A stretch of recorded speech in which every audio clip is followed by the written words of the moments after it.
Happy Sunday, everybody. I'm Harrison Graham. Welcome into Verts NFL preseason week one. Mostly in the books. We got the Cowboys and Rams coming up, but not a lot of young, notable players playing in that game that I'm too intrigued by. So I thought I'd hop on here, bring you guys a video, kind of react to a lot of the young quarterbacks that we saw this weekend, mostly rookies. We'll dive into Justin Fields as well.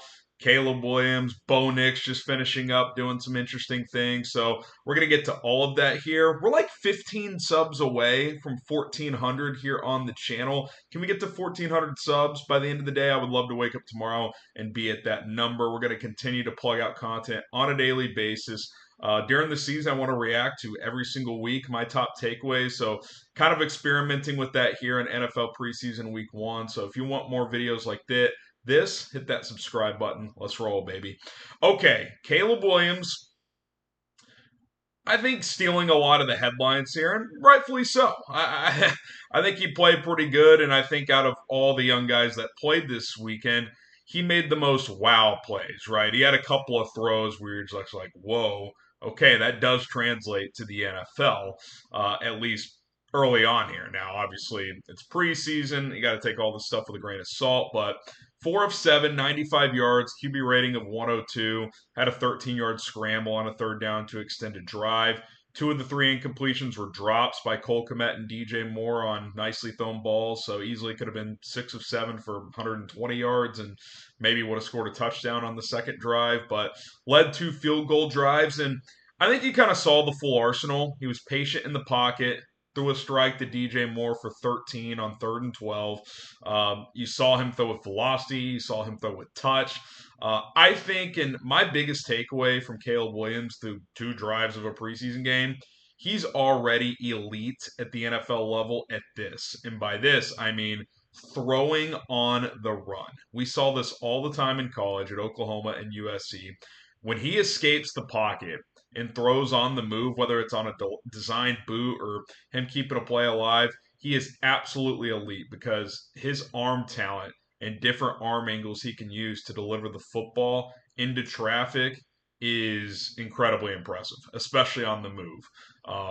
But you saw some good things in the pocket as well. That 3rd and 12 I talked about, hung in there, delivered, kind of moved the linebacker with his eyes, and then found DJ Moore on the backside dig. So I thought he was really good. He had one turnover worthy throw where he kind of forced the ball to Roma Dunze that could have been picked off. Now, there was illegal contact elsewhere in the secondary, so it wouldn't have stood. And who knows, maybe that was his first read, so he kind of just forced it at the end. But certainly a teaching moment from the Bears coaching staff.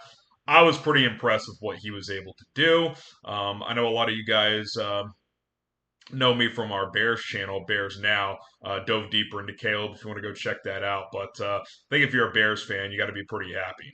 Let's talk Bo Nix now. Bo Nix just finished up, and I think first of all, when you look at these quarterbacks coming out of college, and then when you look at them once they get drafted by teams, you almost have to change the evaluation. And what I mean by that is, would I rather bet on Bo Nix being successful with Sean Payton or Drake Maye being successful with the Patriots and Alex Van Pelt? I'd probably bet on Bo Nix, even though I think Drake Maye has a much higher ceiling. And you watch Bo Nix today, and there's nothing that wows you, but it's just quick, good decisions. 15 to 21, 125 yards. So again, a lot of underneath quick game stuff. Touchdown, pass on a quick play action, throw it, the quick out to the pylon. Scrambled 3 times for 17 yards. He's a good athlete. We saw that at Oregon and Auburn. First drive was a little rough, and then he settled in. They kind of got to the quick game action more, and you saw him look pretty good, pretty decisive. You saw one play, I think it was 3rd and 10. He rolled left to keep the play alive and kind of threw a ball to the sideline for like 12 yards. So, again, is he launching balls all over the place? No, but I think he can be successful in a Sean Payton type of scheme where Sean wants the quarterback to make decisions, get the ball out quickly. Sure, he wants some downfield passing, and Bo Nix has a strong enough arm where they'll be able to do some of that, I think. But I think early on, it's like, hey, man, just be methodical, make good decisions, keep us in games. Like I think that's that's the goal here for Sean Payton with Bo Nix is, let's get a good decision maker in here. And, Russell Wilson, although he put up decent numbers last year, he's known for holding the ball longer and not making quick decisions, doesn't throw great over the middle. And due to his height, mostly, Bo Nix is 6'2", he's a bigger guy. So, yeah, I mean, again, I think when you compare him to a Caleb Williams, like, the you don't get the oozing talent type of vibes when you watch Bo Nix, but you kind of get the okay, like I could see how he could work. Where snap, read, throw, snap, read, throw. If I need to buy some time, I got enough athleticism. I got a strong enough arm to keep defenses honest enough by throwing the ball downfield. So he threw a nice running back wheel route to McLaughlin. One of their backs in the third quarter was patient, let him clear, and lofted it to him. So, yeah, I mean, again, he's not the most talented player ever, but you get with a guy like Sean Payton who knows how to play to a quarterback's strengths. I can see it working. Is this kid going to go make 5 All Pros? I doubt it, but I could see him being successful. He got drafted into the perfect situation in terms of coach. And we'll see where it goes from here. Again, it's preseason right now, but I would expect he takes over QB1 in Denver sooner rather than later because why do you need to play Jarrett Stidham? And what I also like from Sean Payton is he let Nix play a lot. Threw the ball 21 times. I think he had like 5 drives. 4 of them were scores, 2 field goals, 2 touchdowns. So far so good for Bo Nix. JJ McCarthy. A lot of ups, some downs, but I think pretty good. 11 to 17, 188 yards, 2 touchdowns, 1 pick. Kind of like Nix, got to play a lot.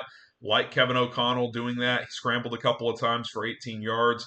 Now, his one interception was against the Raiders starting defense, and then once they pulled their starters, Vegas, McCarthy started to cook a little more. So, again, it's a grain of salt, similar to Nix, playing mostly against backups. But listen, you can only go up against what you're going up against, and you saw the arm strength. He's got a good arm.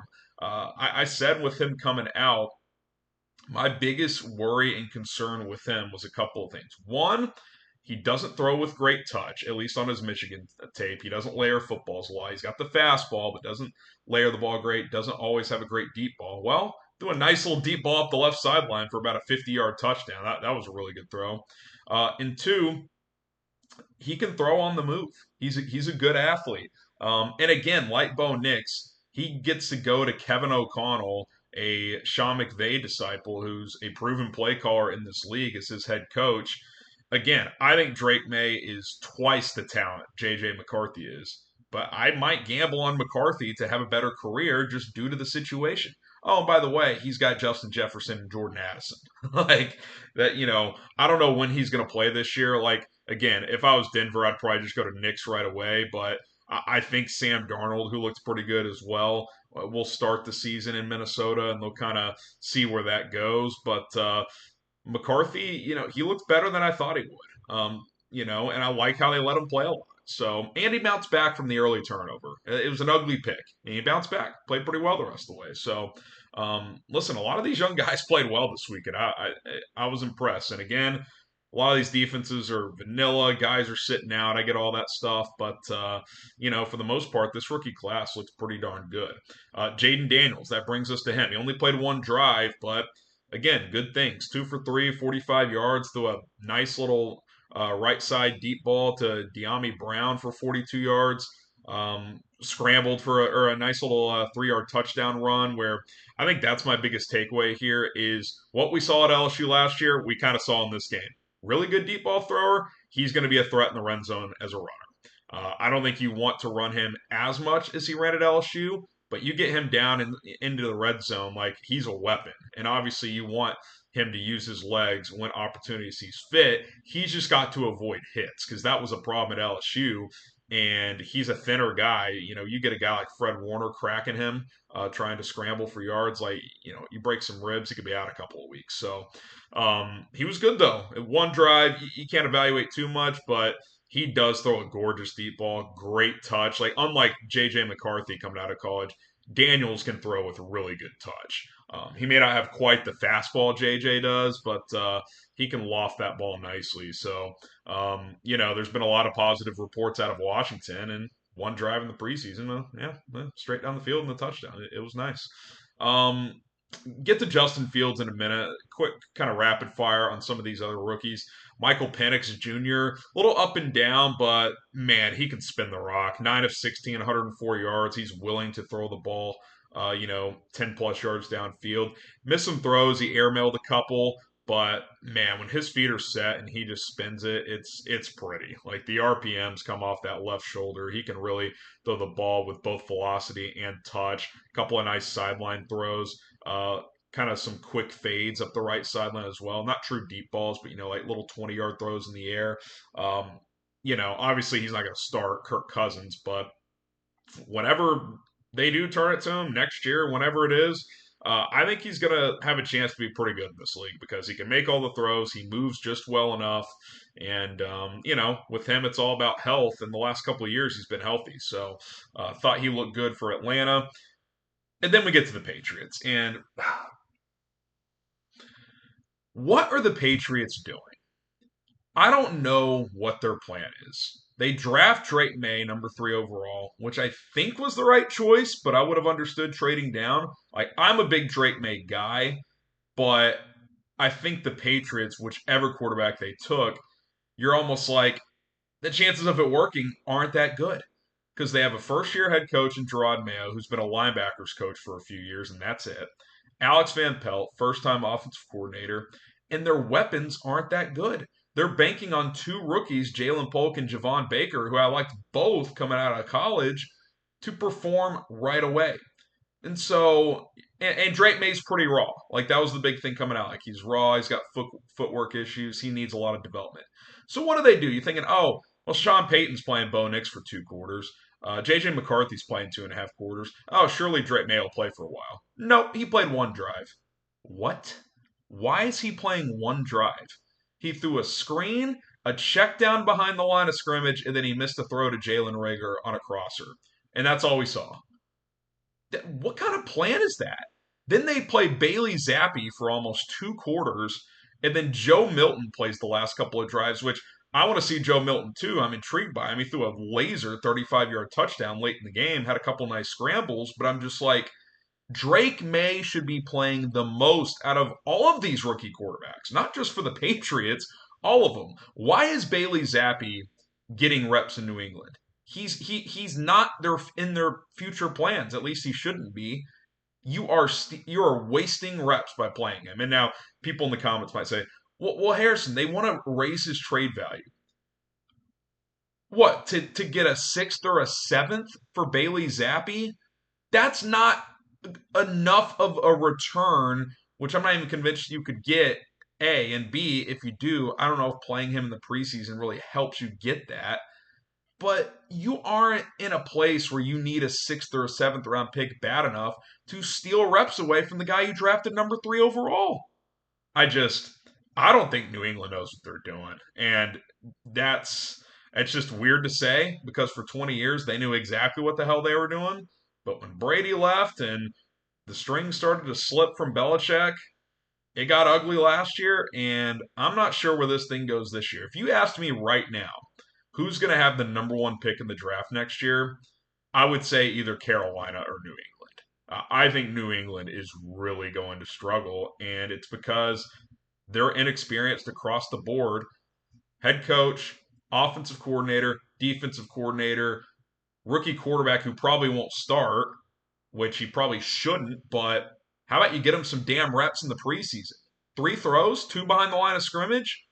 Man, I could not be more down on New England this year. Like I think their over unders 4.5 wins, which is extremely low. I might take the under. It is bad, really, really, really bad. I don't know. I don't like the vibe at all. Real quick, Justin Fields. It was classic Justin Fields. And I'm a Fields fan. I still think there are circumstances where he can be a at least serviceable starter and maybe even a solid starter at some point. But you got the full experience. 5 for 6, 67 yards, nice 20-yard deep over to Van Jefferson, right in stride, really good touch, nice ball, displayed the arm strength. But he fumbled 2 snaps, which some are saying it's on the center because it was really a guard who was playing center. Who knows? Still fumbled them. I know Mike Tomlin said the 2 fumbles negated the good things he did. And he took 2 sacks on third downs to end drives. We saw that a ton in Chicago. Now, he didn't fumble snaps in Chicago, but he fumbled a lot. He had a ball security issue from a fumbling standpoint. Didn't throw a ton of picks, but from a fumbling issue, it was a problem. Fumbling snaps, doesn't matter how you fumble. Fumble's a fumble. And he takes his biggest flaw is he takes way too many sacks. Way too many. Like throw the ball away. Like part of it is he's such a dynamic athlete. He thinks he can keep plays alive and go scramble and get yards, and sometimes he can't. So you live with some of it, but 2 drives he plays, 2 sacks to end them. It's like it's just head scratching. So again, I thought he threw the ball well. The one incompletion, the guy was in bounds, and I don't know why Tomlin didn't challenge it, but he didn't. Maybe he wanted to see a third down situation with him, and he took a sack. So who knows? But it's more the same in Chicago, the up and down roller coaster. And you guys know my stance. I like Justin. If I'm a Steelers fan, I'd much rather watch him than Russell Wilson. But there's still growth that needs to happen there for him to be a trustworthy franchise guy.